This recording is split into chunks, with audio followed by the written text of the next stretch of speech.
A tray crashed to the floor, food scattering across the polished tiles. E.J. Whitmore froze, his crutch ripped away, lifted high like a twisted trophy. "Careful, limp," one of the bullies sneered, his voice dripping with mockery. Laughter burst around him, sharp and cruel. Phones rose, red lights glowing like hungry eyes ready to feed. Another shove. Juice splattered across E.J.'s shirt, cold and sticky. "Billionaire baby can't even stand," someone chanted, and the rhythm caught on. "Fight, fight, fight," echoed through the cafeteria like a drumbeat of humiliation. Some kids laughed. Others stared, too afraid to intervene. At the far table, Amara Johnson quietly set down her chopsticks. She watched, calm, deliberate, while cruelty filled the room. The bullies hadn't noticed her stand. Not yet. When she did, nothing in that glittering cafeteria would ever be the same again. This is Black Stories, where the pain of prejudice meets the voice of justice. If you believe schools should protect courage, not cruelty, like this video and lean in. Because sometimes, the quietest person in the room delivers the loudest lesson. And don't forget to subscribe. We share stories like this every single week. E.J. Whitmore knew humiliation like a shadow that refused to leave. At 10 years old, he had already buried more loss than most adults could imagine. His mother, Clara, a gentle soul who once tucked him in with stories about constellations, was gone. Cancer had stolen her away one quiet night, leaving behind the echo of her final words. Asterisk, the stars don't care how fast you walk, E.J. They shine for you anyway. Asterisk. But at Crestwood Academy, E.J. didn't feel those stars. He walked with an uneven gait, each step a reminder of the condition he was born with. Every hallway became a gauntlet. Sneakers squeaked behind him. Mocking whispers trailed after, asterisk, crippled prince. Billionaire baby. Does daddy's money carry you too? Asterisk. He hated that one most. Because while his father had more money than most countries, it couldn't fix the one thing E.J. wanted most of all, to feel normal.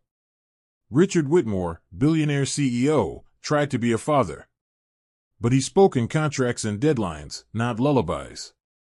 After Clara's death, his love was buried beneath meetings, flights, and handshakes that seemed to matter more than bedtime stories. He didn't mean to neglect his son, but absence leaves scars all the same. So E.J. shrank into himself. He ate alone. He kept his eyes down. He carried his mother's words like a fragile shield, even when his body trembled under the weight of cruelty. Across town, another child carried a different kind of grief. Amara Johnson was no stranger to being underestimated. Her father, Master Anthony Johnson, once the pride of their neighborhood, was a decorated martial artist, a teacher who believed the dojo wasn't just for kicks and punches, but a sanctuary. In a community where kids stumbled into gangs before they stumbled into high school, Anthony led a different path. His mantra was simple, and he made Amara repeat it until it hummed in her bones. Asterisk, never throw the first punch. Never fight for ego. Protect the weak. Asterisk. Amara was 10 when the heart attack came. One moment her father's laughter echoed in the dojo. The next, silence swallowed it whole. Her mother, Yvonne, worked nights as a nurse, her back aching from endless double shifts. Bills stacked on the counter like enemies they couldn't defeat. Clothes came from thrift stores, shoes worn thin. But what Amara inherited wasn't money, it was her father's code. She trained alone in the crack dojo, bowing to a ghost. Every stance, every movement, a conversation with the man she missed. She didn't brag. She didn't show off. She blended into Crestwood Academy's polished world. Just another scholarship girl among the wealthy elite. Whispers followed her too. Asterisk, she doesn't belong here. Asterisk. Asterisk, look at her shoes. Asterisk. Asterisk, charity case. Asterisk. Yet behind her quiet demeanor, there was steel. Where E.J. shrank, Amara observed. Where he endured, she prepared. Two kids from opposite worlds. One draped in wealth but starved of love. The other clothed in thrift but armored in discipline. Both invisible in their own ways. Both mocked for things they never chose. And fate had placed them in the same cafeteria. For EJ, every day was survival. For Amara, every day was restraint. Neither asked to be tested. But life always tests the quiet ones. Because bullies always search for the weak. What they didn't know was that neither EJ nor Amara was weak. He carried his mother's voice, a star guiding him through darkness. She carried her father's code, fire running through her veins. They were the kind of children the world overlooks. Until the day it can't anymore. Crestwood Academy gleamed like glass, polished, perfect, untouchable. Its halls were corridors of power where money whispered and arrogance roared. Floors so shiny, students checked their reflections in them. Tesla doors hissed open at drop-off, chauffeurs carrying monogrammed backpacks. As if they were royal crowns. Rolex watches flashed beneath fluorescent lights. And every corner smelled faintly of entitlement. For E.J. Whitmore, those halls were an echo chamber of judgment. Each limp step drew stares he tried not to meet. Every laugh behind him sounded like an arrow aimed at his back. He wasn't different for what he had. He was different for what he lacked. Careful, Prince, someone whispered once. Don't trip. He kept his eyes on the floor, shoulders tight. His crutch tapped like a metronome. Each beat reminding him he didn't walk like the rest. And Amara, she didn't glide through Crestwood in Gucci sneakers or Balenciaga hoodies. Her jeans came from thrift racks. Her shoes from clearance shelves, the soles worn thin. The same backpack she'd carried since middle school hung on her shoulder. Its zipper catching every time she pulled it. Lunch was simple, rice and beans, sometimes leftover noodles. Packed neatly in a Tupperware box that had seen better days. Around her, students swiped prepaid cards.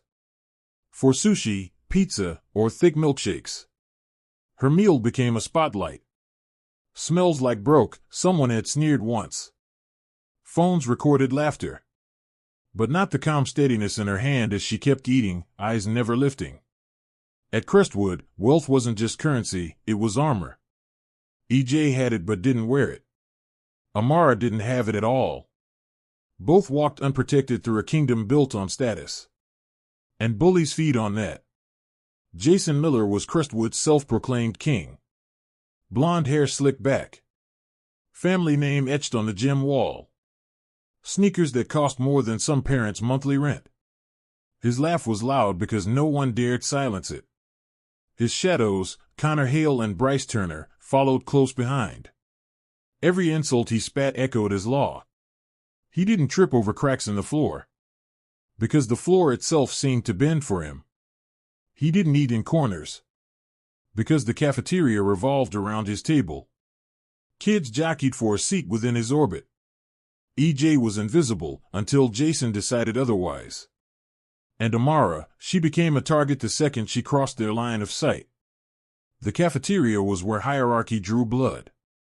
Phones angled high, red recording lights flickering like hungry eyes. Cruelty wasn't a mistake, it was content. Students didn't ask, should I stop this? They asked, will this go viral? It was a Friday. The room hummed with end-of-week energy. Laughter bounced off polished walls. Trays clattered like cymbals. And then, it happened. Jason's shadow fell across EJ's table. That smirk, sharp, predatory, said everything. Connor cracked his knuckles. Bryce lifted his phone, already recording. One shove. A toppled tray. Juice spilling down EJ's shirt like a stain that would never wash away. The cafeteria erupted, not in outrage, but in cruel delight. Gasps twisted into laughter. Chants rose like a wave.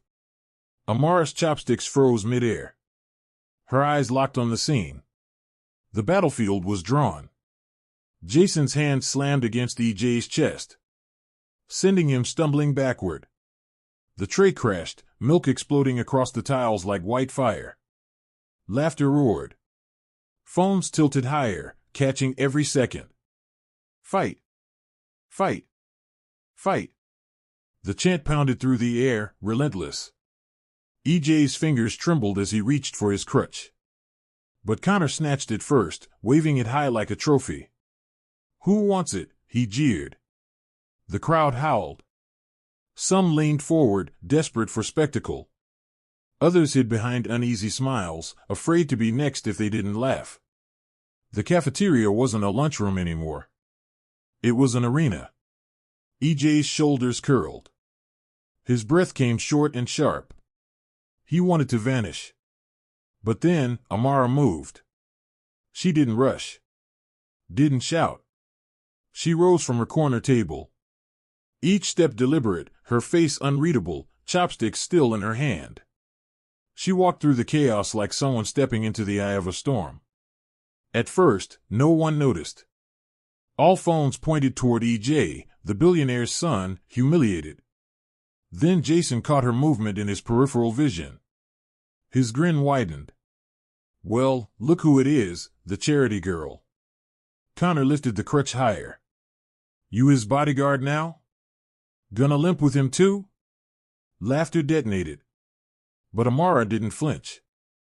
She bent down, not to confront, but to pick up EJ's fallen tray. She set it gently on the table. Then reached for his chair, straightening it with quiet care. Her movements were slow, controlled, almost ritual. EJ looked up, startled. She said nothing. But her eyes met his, though calm, firm, unwavering. They said everything. "You're not alone." Jason scoffed. "Oh, that's cute. A pity party?" He stepped closer, breath hot with arrogance. "Let's see what you've got, charity girl."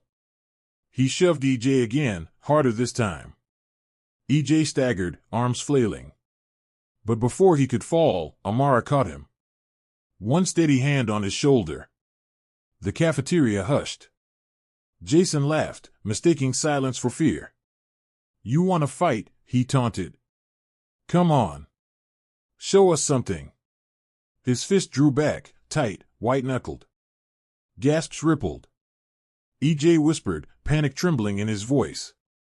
"Amara." Jason swung. But Amara wasn't there. One sidestep, smooth as water. And his punch sliced through air. His own momentum betrayed him. A simple pivot, a light touch of her hand. And Jason crashed into the table with a sound that silenced the room. Gasps ripped through the cafeteria like wind through glass. Some screamed. Others just froze. Phones trembled in sweaty hands. Connor's expression twisted from amusement to fury.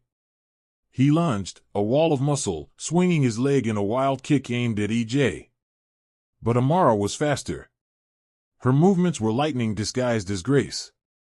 She caught his leg, twisted, redirected. And Connor's body flipped through the air like a rag doll. He landed flat on his back with a crash that rattled trays and chairs. Silence. The cafeteria wasn't laughing anymore. It was witnessing.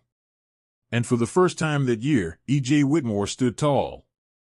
His crutch returned to him by the calm, steady hand of the girl everyone had dismissed as invisible. Jason scrambled up, face red, disbelief in his eyes. Every phone camera locked on the impossible. Amara Johnson, small, silent, unshaken, standing in the center of chaos. Her breathing steady, her eyes cold and clear. She hadn't even thrown a punch. And yet, Jason and Connor were both on the floor. The silence was heavy, unbearable. Then a whisper sliced through it. "Did you see that?" Another voice answered, trembling. She didn't even hit them. The realization spread like wildfire. This wasn't rage. This was control. Jason staggered back to his feet. Fists trembling, pride cracked wide open. He charged again, desperate to reclaim the crowd. Amara didn't move until the very last moment. Then, with the flow of water, she pivoted, guiding his own momentum past her. Jason slammed against the cafeteria wall, breath gone. Phones shook. Gasps turned to shouts. What was that? Someone yelled. But Amara didn't answer. Her face was calm, her voice steady, not a fighter's rage, but a master's discipline. And somewhere deep inside her, another voice, older, wiser, echoed. Her father's. The memory came alive. A hot summer afternoon in the old dojo. Sweat and sunlight mixed in the air. Dust floated through golden beams from the broken blinds. She was 10, fists clenched, tears burning her eyes. Dad, why can't I just hit them back? Her voice cracked with anger. They push me every day at school. They laugh at me. Why can't I show them I'm strong? Master Anthony Johnson crouched down before her. His GI was frayed, his knuckles scarred. But his eyes, calm as still water. He gently tapped her fists until they opened. Because, Amara, he said softly, strength isn't about proving you can hurt someone. It's knowing you don't have to. She blinked, confused, defiant. But what if they don't stop? His smile was small, sad, but proud. Then you stand. You move. You protect. But you never start. You never fight for ego. You fight for one reason only. He lifted her chin, eyes steady. Voice strong enough to live forever. To protect the weak. Back in the cafeteria, those words pulsed through her veins. Jason stumbled toward her again, panting, sweat dripping. The arrogance was gone, replaced by fear. Stand down, Jason, someone shouted. He didn't listen. He swung again, wild, clumsy. Amara moved like air, redirecting his energy with a graceful turn. He hit the floor again, hard, but safe. She didn't smirk. Didn't gloat. Just opened her palms and stepped back. Connor roared, rushing forward in blind rage. But Amara caught his wrist mid-swing. Twisted, flipped, and pinned him gently, with only the pressure needed to hold. Phones zoomed in. Voices whispered in awe. She's trained. No, that's real martial arts. Who even is she? Amara stood over them, calm, still, composed. To everyone else, it looked like magic. To her, it was just discipline. She bent down, lifted EJ's crutch, and placed it carefully back into his hand. Stand tall, she whispered. And for the first time, he did. The cafeteria was no longer watching a fight. They were witnessing a legacy. The cafeteria hadn't even caught its breath. When the doors burst open, Vice Principal Sinclair stormed in, heels clicking like gavel strikes on tile. Her sharp gaze cut through the room and landed instantly on Amara. Not on Jason, slumped against the table. Not on Connor, groaning on the floor. But on Amara. You too, she barked, finger stabbing the air. Suspended. Effective immediately. Gasps rippled across the room. What? That's not fair, someone shouted. They didn't start it, another cried. But Mrs. Sinclair's face was stone. I saw enough, she snapped. Violence is unacceptable, no matter the excuse. Jason's lips curled into a weak smirk. Juice still dripping down his shirt. He thought he'd gotten away with it. Until a voice rose from the back. No, ma'am, said Jasmine. A junior student, phone still raised high. You didn't see enough. Because I recorded everything. The cafeteria exploded in whispers. Every head turned toward the glowing screen in Jasmine's hand. Jason's smirk cracked. Connor's jaw tightened. Without hesitation, Jasmine walked straight to the smartboard. With a single tap, the truth filled the room. On the big screen, the video played. Jason's shove. EJ stumbling. Connor's kick. And then, Amara moving, calm, precise, never striking first. The cafeteria's cruel laughter echoed from the speakers. Followed by the chant, asterisk fight, fight, fight. Asterisk. until both bullies hit the floor. By the force of their own arrogance. Silence fell heavy as stone. Mrs. Sinclair's face flushed crimson. Her authority cracked under the weight of proof. That doesn't excuse, she started. But Amara's voice cut through, calm and firm. It shows the truth, she said quietly. We didn't fight for ego. We didn't throw the first punch. We only stood when we had to. The cafeteria erupted.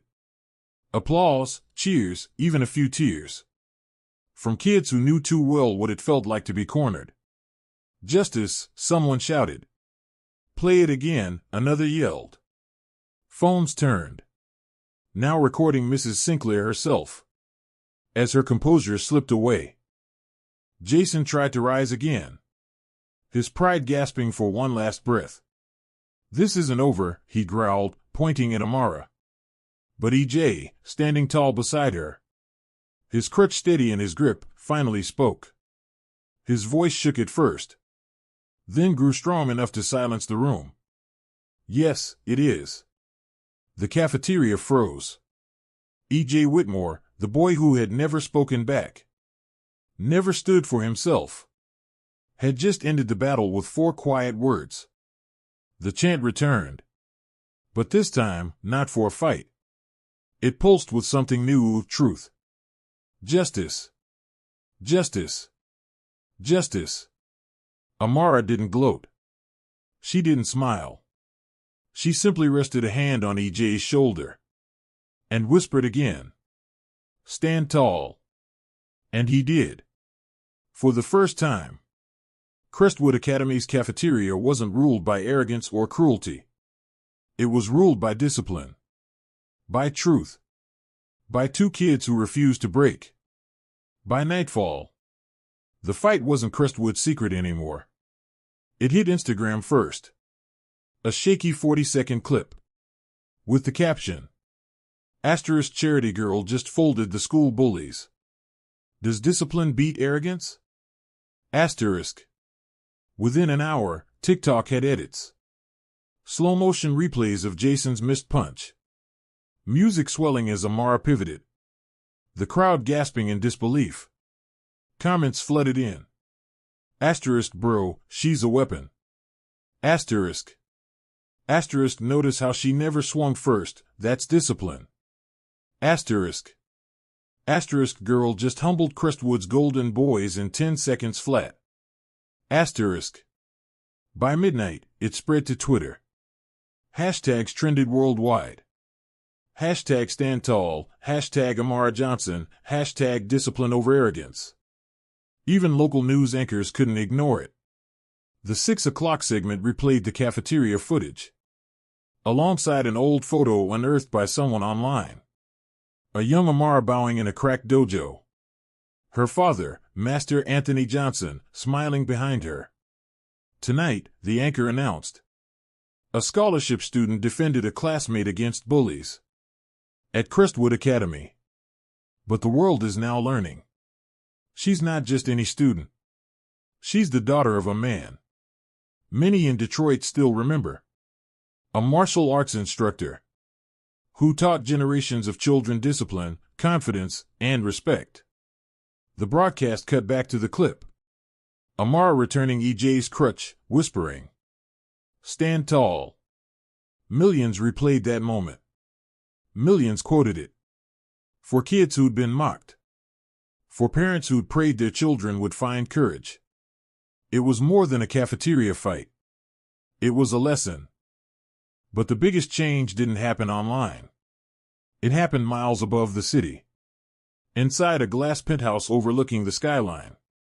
Richard Whitmore sat behind a mahogany desk. His phone buzzing with notifications he rarely noticed.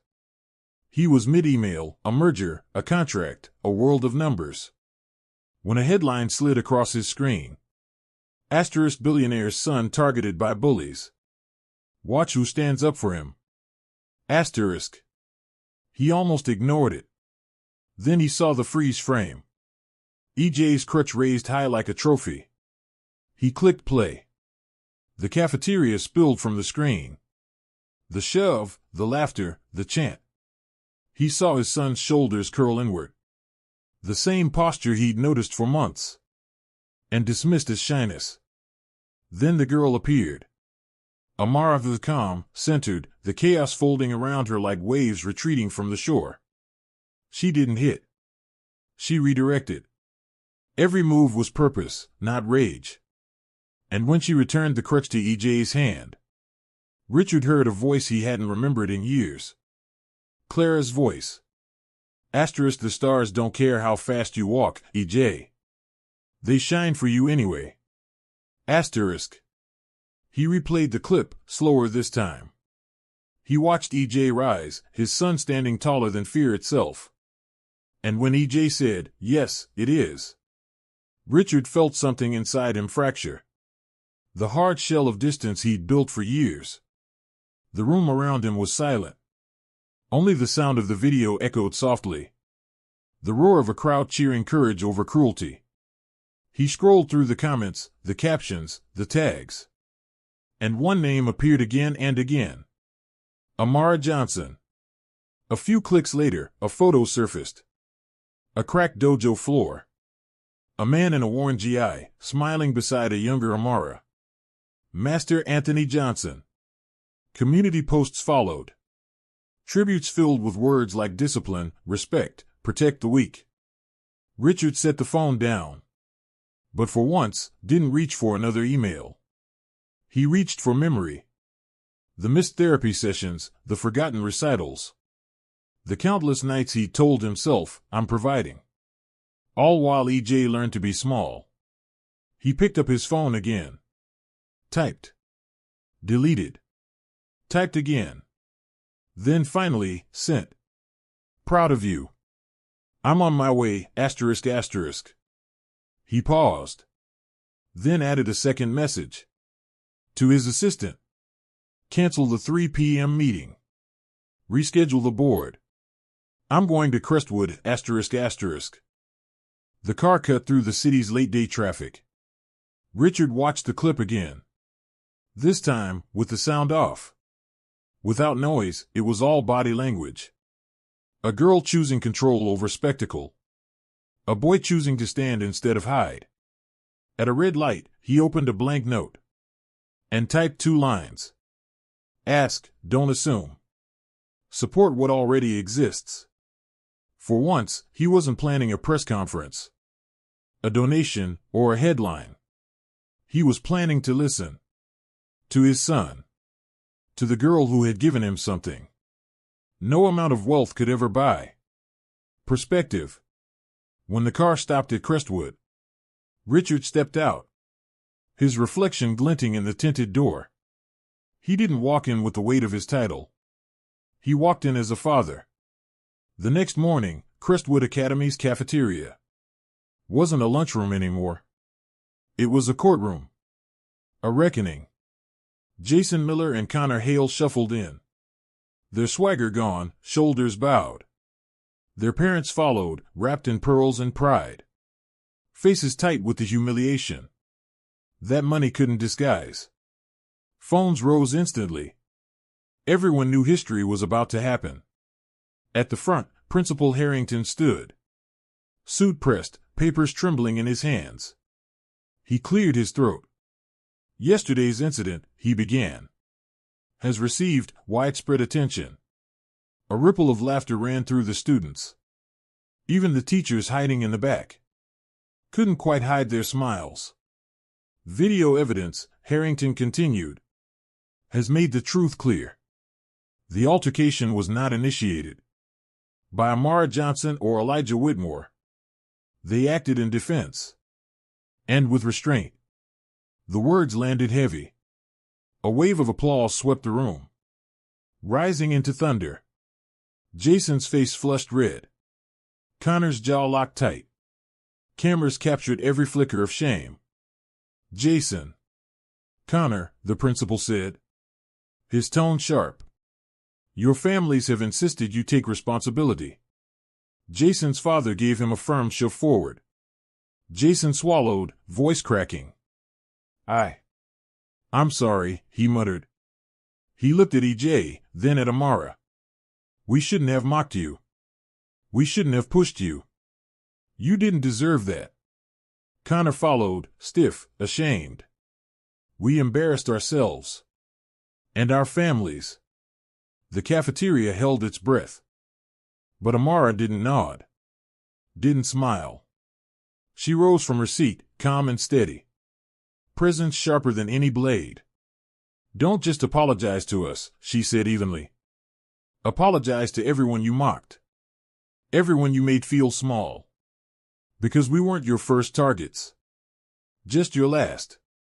The cafeteria froze. Her words cut deeper than any strike. Jason's lips trembled. Connor looked away. Then Jason turned, voice louder now, trembling but true. We're sorry, he said, facing the room. To everyone. Connor nodded beside him. We were wrong. And for the first time. Their words didn't sound like power. They sounded like surrender. The cafeteria erupted again. Cheers, clapping, stomping feet shaking the floor. The balance had shifted. And this time, it would never shift back. Far above the city. In a quiet penthouse. Richard Whitmore sat beside his son. No contracts, no phone, no walls between them. Just silence. And in that silence, something fragile but real. EJ laughed softly, watching a clip of himself. Standing tall. Richard's voice cracked. Your mother always said someone would help you stand tall. He whispered. I think we just met her. EJ smiled faintly. No, Dad, he said. She didn't just help me stand. She helped you too. Richard reached over. Awkward, hesitant. And wrapped his arm around his son. No speeches. No promises. Just presence. And in that moment, wealth and privilege shrank beneath. Two things money could never buy. Courage and connection. They mocked a boy for his limp. They sneered at a girl for being quiet. They believed arrogance ruled the room. But when fists flew, it wasn't strength that silenced the crowd. It was discipline. Amara Johnson didn't need designer clothes. Didn't need to raise her voice. She carried her father's code. And gave EJ back his courage. Together. They showed Crestwood Academy. That courage doesn't always roar. Sometimes it simply stands. And refuses to fall. In a cafeteria built on privilege. Two kids no one believed in. Taught everyone the loudest lesson. The calmest move can shake the loudest room. This isn't just EJ's story. Or Amara's. It's for every child who walks the halls feeling invisible. For every parent who wonders if their lessons still matter. For every bully who mistakes silence for weakness. Because silence isn't weakness. Sometimes, silence is exactly what ends them. This is Black Stories. Where the underestimated rise. And arrogance collapses under its own weight. If this story moved you, like this video, share it. And subscribe for more. Because bullies only win when courage stays quiet. And courage only wins when we stand tall together.